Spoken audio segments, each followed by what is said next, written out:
కన్యరాశి వారికి 2025 ఆంగ్ల సంవత్సరం మరియు ఉగాది పండుగ దగ్గర నుంచి ఆదాయ వ్యయం ఎలా ఉండబోతుంది, ఈ సంవత్సరం వీరి యొక్క ఎలాంటి మహోన్నతమైన కార్యక్రమాలు చేపట్టి ఎలా విజయం సాధించబోతున్నారో ఈ వీడియోలో సవివరంగా సంపూర్ణంగా తెలుసుకుందాం.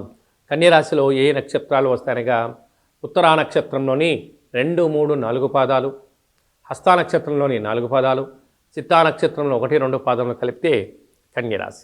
చాలామందికి పుట్టినటువంటి కాల సమయంలో డేటా బర్త్లు లేనటువంటి కారణం వలన పేరు యొక్క మొదటి అక్షరాన్ని అనుసరిస్తూ రాశిని తెలుసుకునే ప్రయత్నం చేద్దాం. టో, పా, పి, పు, ష, అణ, ఠ, పే, పో అక్షరాల వారందరూ కూడా కన్యరాశి జాతకులే. కన్యరాశి యొక్క అధిపతి బుధ భగవానుడు. వీరికి ఆదాయం 14, వ్యయం 2. అత్యధికంగా ధనం మిగిలించబోయేటువంటి రాశులలో, ధనాన్ని సంపాదించబోయే రాశులలో మరొకటి కన్యరాశి. 14 రూపాయలు సంపాదిస్తే కేవలం 2 రూపాయలు ఖర్చు అవుతున్నాయి కనుక వీరికి విపరీతమైన ధనయోగం, సామ్రాజ్య పట్టాభిషేక యోగం జరగబోతుంది.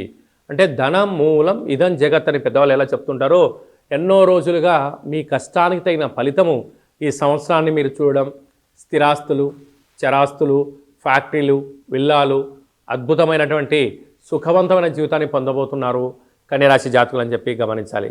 అదే కాకుండా ఈ రాశాధిపతి కూడా బుధుడు అవ్వడం వలన ఈ సస్యాధిపతి, నీరసాధిపతి, పురోహిత అభివృద్ధి, గజాధిపతి, దేశాధిపతి కూడా బుధ భగవానుడు అవ్వడం వలన వీరి బుద్ధికి, వీరి యొక్క తెలివితేటలకు అద్భుతమైనటువంటి ధనం వీరి వశం కాబోతుంది.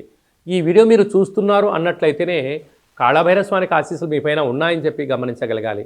కనుక కాళభైరవ స్వామి స్మరణ, ధ్యానము, కూష్మాండ దీపాన్ని మీ ప్రతి నెలలో మీ జన్మ నక్షత్రం రోజున పూర్ణిమ, అమావాస్య తిథులేదున పెట్టి ప్రవహించే నీటిలో వేయడం వలన విపరీతమైన ధన ఆదాయపు ఆలోచనలు, అనవసర ఖర్చులు నివారించే శక్తి మీకు ఉంటుంది.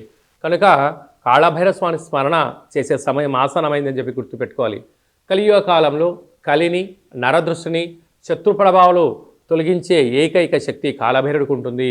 కనుక కన్యరాశి వారు కాళభైరవ స్వామి స్మరణ చేయడం వలన జాతకంలో ఉండబడిన గ్రహదోషం తొలగి గ్రహ యోగం వలన విపరీతమైన ధనం కన్యరాశి వారి సొంతం కాబోతుందని చెప్పి కూడా గమనించాలి.